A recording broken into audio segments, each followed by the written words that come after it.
어, 여러분 에스겔은 선지자입니다. 그리고 예언자 이런 말이 있습니다. 여러분 선지자하고 예언자 그럼 어떤 게 떠오를까요? 슈퍼스타? 땅을 가르고 모세처럼 홍해를 싹 가르고 엘리야처럼 700명의 바알 선지자를 싹 물리치고 엘리사처럼 불만과 불경보를 딱 이게 삼손처럼 힘이 무지하게 센 초자연적인 여러분 구약성에 딱 4명밖에 없어요. 구약배지 많죠. 근데 제가 생각하기에 이렇게 슈퍼스타라고 말할 사람 딱 4명밖에 없어요. 뭐 다윗 뭐 이런 사람이 있어요. 근데 잘 보면 그들은 진짜 열심히 노력해서 싸우는 거예요. 다윗은 군인이었어요. 진짜 열심히 싸웠던 거지 초자연적? 그러니까 우리가 생각해서 안 되는 일, 뭐 사람이 1000명과 싸워 이길 수는 없잖아요. 다윗은 물맷돌을 던져서 맞췄잖아요. 이거 가능하단 말이에요. 어떻게든 이론적으로 가능해요. 힘들긴 하겠지만.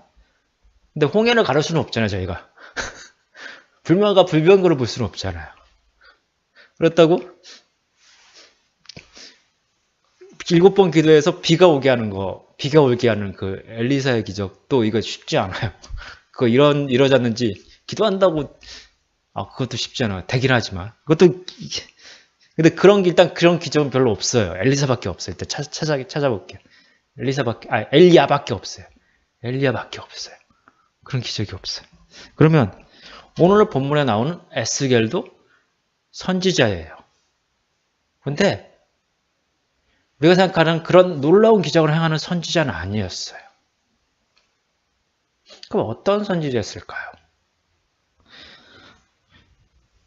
에스겔을 딱 한 말도 단어로 말하면 딱 이렇게 돼요. 파수꾼. 이제는 파수꾼이에요. 파수꾼은 뭐죠? 경계를 서는 사람이에요. 저기 적군이 오네? 저기 적군이 오네? 그럼 어떻게 하지? 경고를 해야겠네. 땅땅땅 적군이 쳐들어와요. 이게 맡은 바 소임이었던 사람이에요. 그러면 재밌는 게 적군이면 외부일까요? 내부일까요?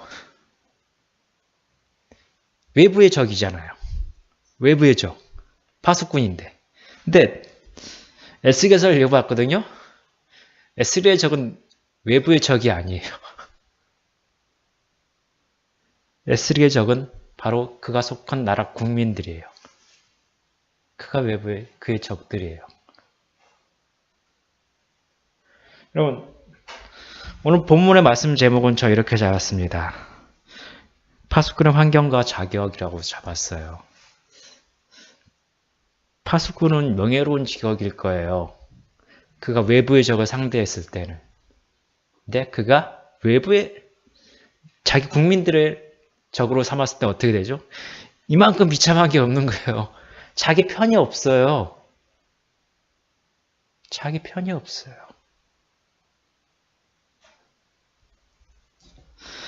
하나님이 에스겔에게 그럽니다.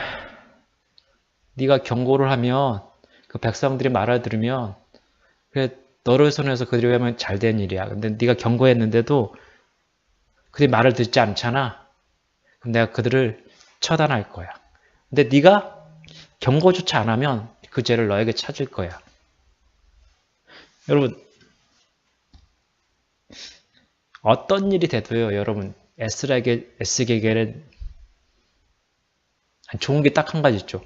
자기가 경고를 했을 때 백성이 회개하고 돌아오면 그땐 좋아요. 근데 제가 경고를 했어요. 안 돌아와요. 하나님께서 자기는 징벌을 하지 않으시겠대요. 경고를 했기 때문에. 근데 에스겔 기분 좋을까요?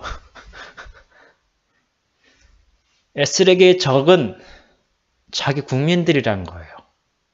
쉽게 생각할게요. 너무 어려 복잡한 것 같아. 우리 대한민국이라는 나라가 있어요. 에스겔의 파수꾼이에요. 근데 그 에스겔의 적이 바다 건너 외구가 아니야. 그럼 뭐죠? 자기 국민들이 잘못된 짓을 했어. 그들에게 회개하라고 외쳐야 돼. 여러분 이게 에스겔이에요. 그러면 에스겔이 백성들이 회개하면 기분이 좋아할 거예요. 자기가 외쳐서. 근데 백성은 자기가 외쳐도 회개하지 않아요. 그런데 하나님은 징벌하지 않겠대. 그럼 에스겔이 기분이 좋아야 되나요? 기분 좋으면 안 돼요. 자기가 징벌 안 받는다고 기분 좋으면 이게 이상한 사람이 돼요. 정상적으로 그렇게 생각할 수가 없어요. 이거 슬픈 직업이에요. 에스겔이 맡은 역할은 슬픈 파수꾼이에요. 회개하면 좋죠, 백성들이. 근데 백성이 회개하지 않으면 어떻게 하죠? 그냥 나 처벌 피했어. 그래, 나 즐거워할 거야. 이게 될까요? 그렇게 되지 않아요. 에스겔은 그렇게 되면 안 돼요. 그건 슬퍼해야 돼요. 그럼 파수꾼의 자격을 고민을 했어요. 말씀을 전하면서 파수꾼의 자격이 뭘까? 그냥 말만 하나님 말씀대로 하는 사람일까? 그런 생각을 해봤어요. 말씀을 전하면 되겠죠. 하나님 말씀대로. 하나님 말씀 너희 회개하라. 안 들었네? 난 상관없어. 그래, 나 끝나? 이렇게 끝날까요? 에스겔이 그렇게 애정이 없을 거예요. 그 백성들에게. 그 이스라엘 국민에게. 그렇지 않았을 거라는 생각을 해요. 않았다는 생각이 들 거예요. 그럼 우리는 눈에 보이는 것만 보고 판단을 합니다. 눈에 보이는 것. 그게 맞을 거예요. 우리 삶에 있어서. 눈에 보이는 결과, 눈에 보이는 사람의 모습, 그것 때문에 기분 나쁘고 즐거워할 때도 있어요. 그런데 그게 다 전부일까요? 이 메시지만 보고 에스겔이 그냥 냉연하게 철면피라고 생각을 합니까? 우리 삶에 나타나는 것만 보고 쟨 저거밖에 안 된다고 쉽게 판단할 수 있습니까? 여러분, 에스겔이 한 일이 뭡니까? 그가 나라를 세웠습니까? 아니면 그가 이스라엘 민족을 하나님께 돌아오게 했습니까?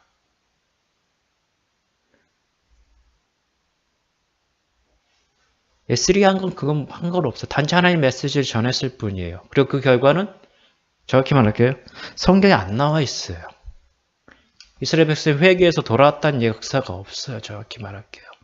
하나님은 어떻게 하셨는지 잘 모르겠어요. 메시지 전했지만 기록에 남았지만 그 당시 바벨론에 있는 이스라엘 포로된 백성이 회개했는지 안 했는지 잘 모르겠어요. 성경에 써있질 않아요. 그분에 대해서.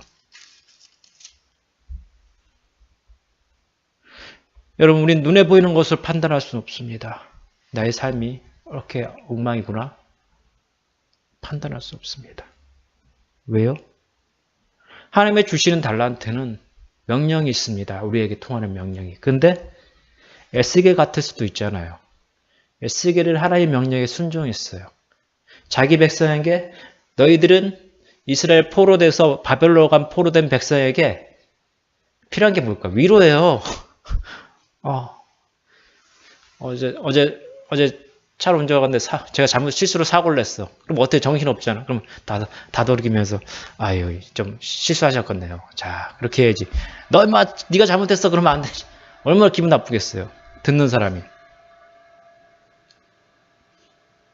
여러분 이스라엘 백성이 필요한 건 위로였어요. 위로. 왜냐하면 이스라엘 백성은 전쟁에서 패해서 포로로서 바벨론의 노예로 잡혀간 거예요. 이 사람들은. 그럴 필요한 게 뭐죠? 위로를 주는 거잖아요. 그래, 너희들이 잘못했지만 그래도 열심히 살고 하나님이 열심히 잘 믿으면 그래, 잘 될 수 있을 거야. 근데 뭐죠? 에스겔은 그게 아니에요. 너희들이 이렇게 되고 너희들 잘못이다. 너희가 회개하라는 거예요. 그 메시지 중심 그거예요. 그럼 뭐예요? 듣는 사람 기분이 좋을까요? 안 좋아요. 그 사실을 알고 있어도 여러분 기분이 안 좋아요. 왠지 아세요? 막연히 알고 있지만 그걸 꺼내려고 하지 않아요. 왜냐면 기분이 안 좋거든. 언짢거든요. 그 메시지를 근데 그걸 하라고 부르심을 받은 게 에스겔이에요. 너는 백성에 가서 너희들이 잘못했다고 말하란 말을 하라. 그리고 회개하게 하라. 이게 파수꾼의 책무예요. 파수꾼이라서 뭐 외적을 생각하고 뭐 그런 뭐 낭만적인 게 아니에요. 이 파수꾼은 내 옆에서 너 알고 있는 그 사람한테 가서 너 너 죄 때문에 하나님께 징벌받으니 회개하고 돌아오라 이 말을 하라는 메시지예요. 여러분 에스겔의 삶이 행복했을까요? 저는 구약의 선지자를 보면 행복했다는 단어보다는 슬퍼했다는 단어가 얼마 어울릴 것 같아요. 왜냐하면 구약의 선지자들에게 가득한 게 무엇일까요? 자기 민족의 사랑과 애정이에요. 그 나라 국가에 대한 충성심이에요. 그런데 그 나라가 무너져요. 왜냐하면 그들의 잘못으로, 그들의 하나님께 떠남으로. 기분이 좋을 수가 없어요. 행복할 수가 없어요. 슬픔에 젖어 있고요. 고통에 절어 있어요. 왜냐하면 그 나라를, 그 민족을, 그 백성을 사랑했기 때문에. 에스겔은 그런 사람입니다. 그래서 하나님께 그를 파수꾼으로 세운 거예요. 여러분 파수꾼은 아무나 세운 줄 아세요?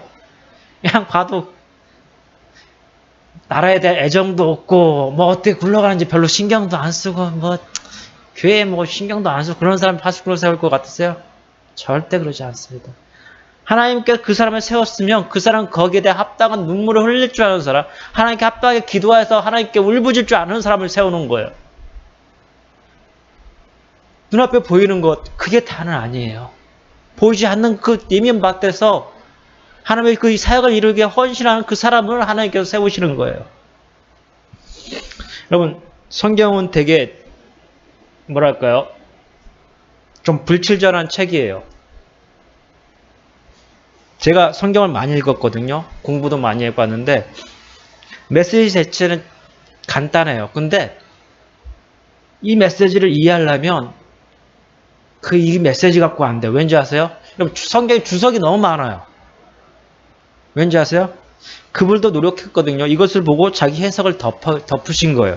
왜냐하면 자체가 메시지가 하나님 아는 메시지가 부족해요. 왜냐하면 우리에게 해석하기 위해서.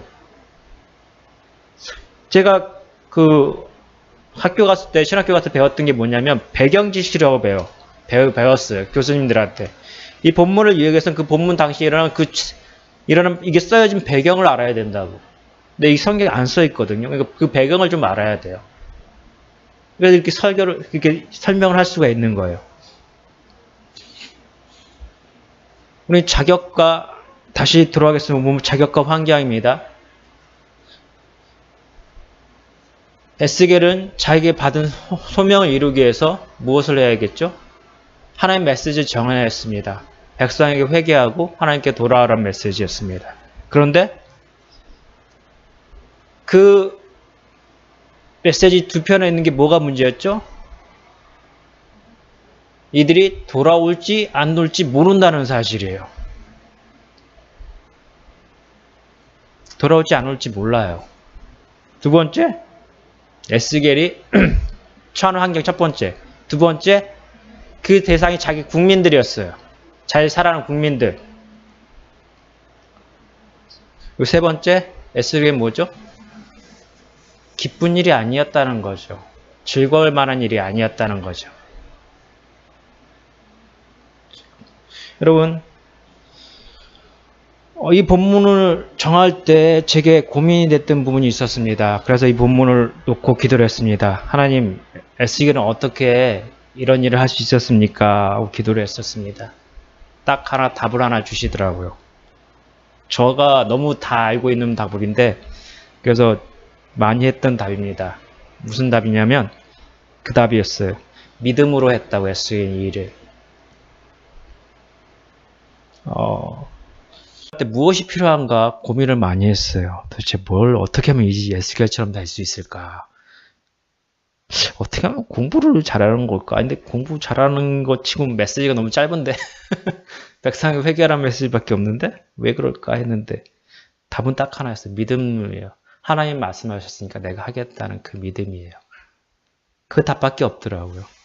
자격과 환경 얘기했는데 왜냐하면 에스겔의 환경이 아무리 생각해도 제 환경보다 나아 보이진 않았어요.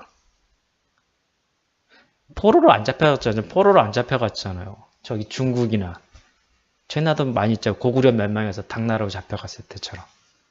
전 그렇게 포로로 안 잡혀갔잖아요.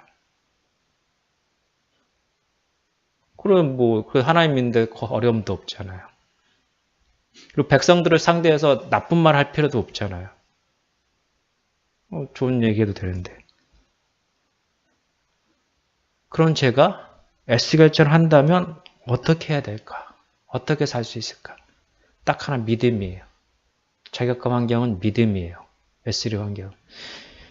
에스겔은 하나님이 하셨기에 그걸 그대로 하는 그 믿음이요. 하나님 메시지에 순종하는 믿음. 어떻게 선지자가 됩니까? 믿음이요. 어떻게 모세가 됩니까? 믿음이요. 어떻게 에스겔이 됩니까? 믿음이요. 너무 단순해요. 너무 당연해서 더 이상 뭐 설명할 게 없어요. 어떻게 설명을 해요? 어떻게 설명해? 믿고 하면 되는데 설명할 게 없어요. 근데 하나님의 진리는 그리고 세상에 제가 찾아봐서 진리라고 하는 것들은 다 명확해요. 복잡하게 꼬아놓은 게 있어요. 그럼 뭐죠? 그건 진리가 아니에요. 확률이 더 많아요. 진리는 그렇게 복잡하지 않거든요. 내일 해가 떠서 다음 저녁에 해가 진다. 우리는 아침에 일어나고 저녁에 잔다. 우리는 태어나고 또 나이가 들면 죽게 된다. 당연한 진리 가운데 그게 당연한 사실이잖아요. 우리가 어떻게 하나님을 잘 믿죠? 믿어야 된다. 당연한 사실이에요. 어떻게 에스겔이 하나님의 선지자로서 백성 가운데서 너희들 회개하라고 말할 수 있었을까요? 하나님의 말씀을 믿었기 때문에, 믿고 순종했기 때문입니다. 우리가 인생길 갈 때, 하나님 앞에 가기 전까지 무엇을 훈련하고 배울까요? 믿음을 훈련하고 배웁니다. 저도 여기 왔을 때, 여기 본문에 말씀 전하기 전에 과정을 거쳤었죠. 지금 다 생각해보면 그런 생각. 하나님께서 뭘 훈련시키셨나. 그러니까 딱 하나 있더라고요. 믿음이요. 제 자신의 믿음을 가지고 훈련시켰던 것 같아요. 그전엔 저처럼 의심이 많은 사람도 없었을 거예요. 그래도 많은 고민을 했거든요. 잘 안 믿어지더라고요. 근데 어느 순간 하나님께서, 근데 전 그걸 한 가지 있었어요. 그 말씀을 하나님께 항상 얘기를 했어요. 하나님 잘 안 믿어져요. 근데 어느 순간 하나님께서 그걸 바꾸시더라고요. 설명할 수 없어요. 여러분, 에스겔처럼 저는 제 사역이 어떻게 될지 잘 모르겠습니다. 어떻게 하나님께 인도하실지 모르겠습니다. 에스겔처럼 그가 하나님 메시지를 전하면서 열매를 맺을지 아니면 열매를 맺을 수 있을지 아니면 열매를 못 맺을 수도 있어요.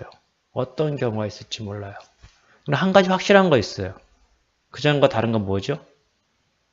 하나님 믿음대로 제가 따르겠다고 순종하게 가겠다는 사실입니다. 그럼 우리가 필요한 게 무엇입니까? 화려한 학벌입니까? 돈입니까? 아니면 사람에 대한 인기입니까?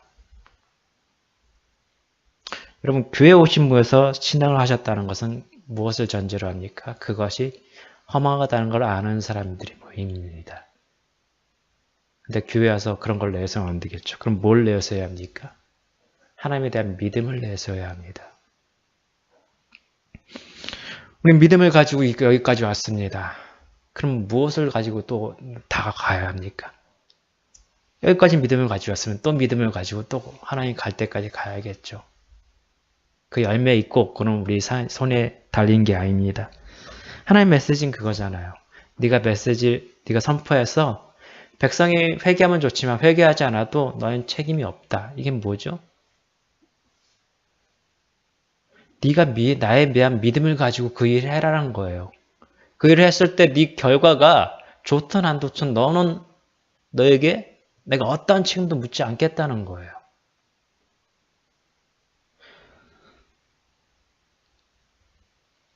우린 무엇을 바라야 합니까? 하나님 앞에서. 나의 믿음이 바라야 되지 않겠습니까? 내가 하나님의 뜻대로 살고 있는가? 그것을 바라봐야 되지 않습니까? 오늘 본문에서 하나님께서는 무엇을 말합니까? 에스겔에게 너 결과를 내놓으라는 소리 안 하셨습니다. 네가 메시지 포함해서 백성이 꼭 들어야 할 끔 네가 노력해라 이런 말씀 하신 적이 없어요. 단지 결과를 하라는 얘기한 적 없어요. 과정을 얘기한 거예요. 여러분, 대한민국, 구약에 슈퍼스타 몇 명 있다고 그러죠? 4명 있다고 했습니다. 제가 생각하기엔 너무 초여자적 이성을 향할 슈퍼스타. 그건 뭐죠? 근데 성경에 선지자는 너무 많이 등장을 해요. 제가 한 명 세보진 않았는데, 제가 아는 사람한테 지금 20명이 넘어요. 왜냐면요, 다 있거든요. 욥기, 욥, 다니엘, 뭐 다 여럿 있어요. 그들 중에서 성공한 선지자가 있을까요? 네, 성공한 선지자 많아요. 어떤 성공이죠? 자기 백성에게 회개를 그러니까 에스겔처럼 회개를 선포하는 백성이 잘못해서 회개 돌아오라고 말하는 선지자들이 많아요. 그래서 무엇을 말합니까? 선지자가 된다고 해서 다 슈퍼스타가 되는 게 아니라 우리와 같은 평범한 사람이 중에서 나타나서 우리 가운데 있는 평범한 삶 살다가 거기서 하나님의 뜻을 전하는 사람들이 많다는 거예요. 특별하게 뭐 이렇게 하는 사람보다는 평범한 사람, 평범한 설교자가, 평범한 선지자가 더 많다는 사실. 여러분, 구약에 보면요, 마음 많은 사람들이 등장을 해요. 근데 다 보세요. 다 우리가 바라는 기준으로 성공했나요? 여러분, 성공 못했어요. 여러분, 엘리야와 엘리사도 뭐 성공했다는데 보면요, 그 당시 성공한 점 보죠. 그 결과는 없어요. 결과물이 별로 없어요. 그럼 어떻게 그들은 그 길을 갔겠습니까? 열매는 안 보이고. 그럼 어떻게 하지? 딱 한 가지예요. 믿음으로 간 거예요. 파수꾼의 자격과 환경을 얘기했습니다. 딱 한 가지입니다. 믿음으로 그 길을 갔습니다. 그리고 제가 여러분에게 하고 싶은 것, 청년들 있잖아요. 하고 싶은 건 딱 한 가지 메시지입니다. 제가 못했던 거예요. 뭔지 아세요? 경험해보고 알지 말라는 거예요. 시간을 줄이세요. 믿음으로 하나님께 가야지 고민해서 가지 마세요. 시간을 줄이고 하나님께 대하여서 믿음으로 길을 결정하고 가세요. 여러분, 시간을 줄여야 합니다. 인생의 성공은 어떻게 되죠? 시간을 줄이는 겁니다. 시간을 효율적으로 살아가는 겁니다. 저는 그 경험을 다 해봐갖고 나중에 보니까 어이가 없어. 이건 아닌 것 같더라고요. 이건 아니다. 잘못했다 내가. 시간을 낭비했어요. 전. 시간을 낭비할 필요가 뭐가 있어요. 믿고 가세요. 에스겔처럼. 여러분, 에스겔은 어떻게 하나님의 위대한 선지자가 됐습니까? 그 하나님 믿고 갔기 때문입니다. 의심하지 않았어요. 힘들지만 딱 갔어요. 여러분, 이것이 중요합니다. 시간을 아끼고 여러분의 젊은 때 시간을 아끼세요.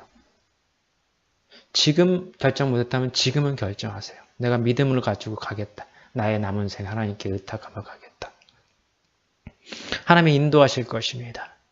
그 과정의 결과가 나쁠 수도 안 좋으면 어떡하죠?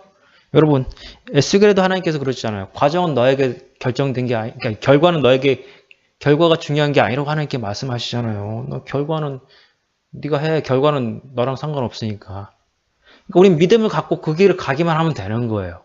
결과는 하나님께서 상관치 않는다니까. 여러분, 새로운 시도와 새로운 환경을 두려워하지 마세요. 실패해도 하나님께서 괜찮아. 이렇게 말씀하시는데요. 지레 겁먹지 마세요. 하나님께 하실 거예요. 실패가 두려워하죠? 걱정 마세요. 하나님께서 하실 거예요. 하나님께서 책임을 안 묻겠다잖아요. 왜 두려워하십니까? 두려워하지 마십시오. 그리고 자기 삶을 하나님께 드리십시오. 특히 우리 학생들 잊지 마십시오. 자기 삶을 하나님께 드세요. 시간을 낭비하지 마세요. 너무 아까운 시간이에요. 특히 여러분에게. 지금 시간. 그리고 저에게도 우리 성도님들에게도 이 남은 시간 또한 소중한 시간입니다. 내가 지금까지 못 살았더라도 지금 알고 있으면 지금 말고 나의 삶을 바뀌면 하나님께서 기뻐하시잖아요. 백성들이 회개하고 돌아오면 기뻐하신다고 하셨지 않습니까? 지금 나의 삶이 어디에 있습니까? 하나님에 향한 믿음으로 가득 차 있습니까? 아니면 세상적인 유혹, 세상의 성공, 세상 환락에 더 마음이 기울어져 있습니까? 여러분 많이 그랬다면 회개하시고 하나님에 대한 마음, 믿음을 가지십시오. 하나님, 하는 당신만 보고 가겠습니다. 쉽지 않습니다. 그래도 가겠습니다. 대신 하나님 결과는 당신께서 책임져 주십시오. 결과까지는 제가 책임질 능력이 없습니다. 여러분 파수꾼의 자격과 환경입니다. 여러분 파수꾼은 저만 될까요? 여기는 우리 모두가 다 될 수 있습니다. 파수꾼의 자격과 환경은 무엇입니까? 믿음입니다. 내가 하나님의 믿음대로 가겠다. 단 결과는 하나님께. 누가에게는 모든 선지자들은 이런 마음으로 사역을 했을 것입니다. 그래서 눈에 보이지 않는 결과가 있어도 힘들어도 잘못해서 사자굴에 들어가는 위험이 있어도 했던 것은 무엇입니까? 결과는 하나님께. 그거였습니다. 결과까지 가지고 있지 않았어요. 그들은. 오직 그들이 갖고 있는 건 무엇이었습니까? 믿음입니다. 믿음만 가지고 그 길을 가는 저와 여러분 됐으면 합니다. 기도하시겠습니다.